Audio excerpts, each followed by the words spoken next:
Okay, here we are, part 3, and that's the one we just finished. So let's turn the page here for part 3.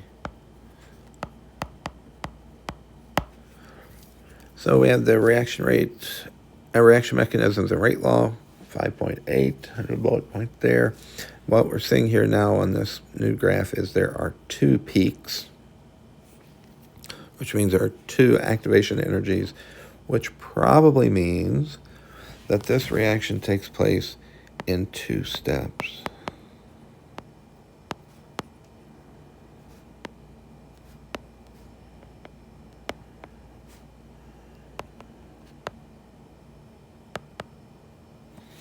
Because there are 2 activation energies to overcome 2 transition states.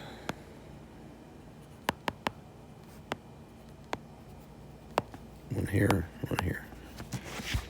So if you answer the 2-step process, draw a circle on the energy profile to indicate the location of the intermediate that is formed on O. So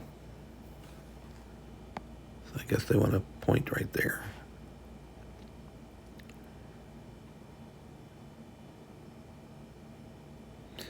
If you, oh, wait, it's a 2-step process. If it's a 2-step process, select the one that is most likely to be true. Oh, so we don't need the dot there. I read that wrong. If you said 2-step in part A, select one of the following most likely to be true. The first step is a slower step, or the first step is a faster step. Well, the first step has a higher activation energy, right? That much. The second step only has that much activation energy. So it's the first step is the slower step.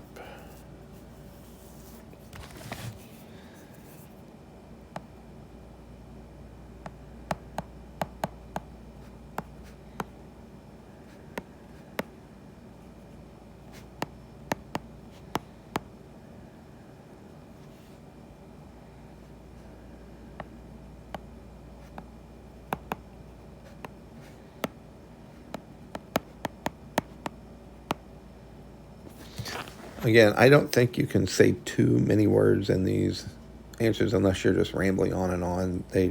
It's a lot easier to leave out important information than it is to include too much. So make sure you're always, when you're comparing things, make sure you include both of the things you're comparing step 1 and step 2. Turn the page. Read those 2 paragraphs. In order for a proposed mechanism to be considered, the rate law that is derived from the mechanism must be consistent with the rate law that has been determined from experimental data. Okay, we'll just leave it at that for now. The following represents a proposed mechanism for a chemical reaction. Step 1 is the slow step. Step 2 is the fast step. You can see it there. Write the balanced equation for the overall reaction. I'm going to, if I've got an intermediate, I'm going to mark it out. So the NO3 that's being made here is being used there. So I'm marking that out. Also, there's a NO2 that I can mark out on both sides of the arrow. They're not intermediates. Let's just go from there. So now we're ready to write. We've canceled everything that we can cancel. So NO2 plus CO makes NO plus CO2. We've got everything we need. We've got 3. Its equation is balanced. There's nothing on one side that's not on the other. Write the rate law for this reaction based on the rate determining step. So the rate determining step is the slow step, and we can write the rate law from the, if it's an elementary step, the rate law is based on the stoichiometry. So it would be rate, equals K NO2 to the first, CO also to the first. And you don't have to write those ones if you don't want to.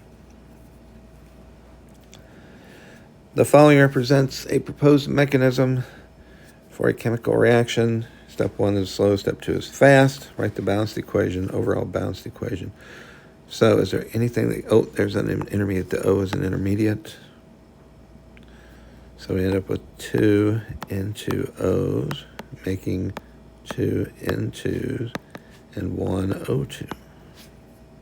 And the rate law then would be rate K and O2 to the first, right? Because it's based only on the slow step, and it only shows up once in the slow step, okay?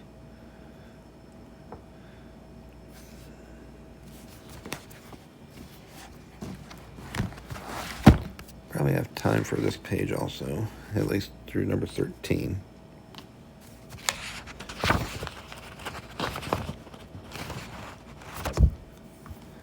All right, so a kinetics experiment is performed to study the reaction represented by the equation above. Based on the analysis of the experimental data, it is determined that the reaction is first order with respect to O3 and first order with respect to NO2, right? The rate law, they gave us enough information to do that. Rate is K. It says first order O3 and first order NO2. So K O3 to the first, NO2 also to the first. So there's my rate law. A two-step mechanism has been proposed for this reaction. The first step of the mechanism is a slow step. The second is a fast step. Write the correct chemical equation for step 1. All right, so step 1 has to have an O3 and an NO2. What else does it have to have? Well, the products have to include an NO3 because that's an intermediate.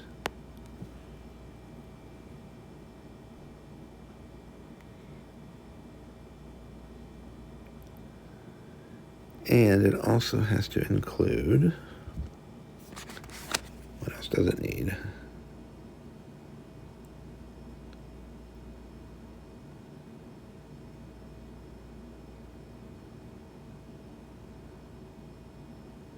An O2.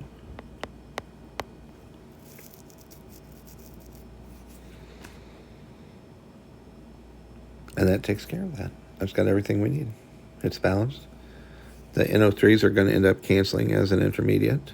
O3 plus 2NO2 and 2O5 and O2. Yep, that's going to work when we write the overall equation. So I'm going to stop here for this video, and I may call it a day at this point, and we'll pick up here on Thursday.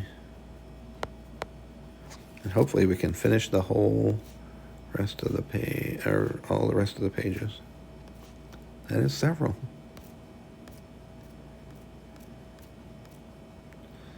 All right, well, let's call it a day here.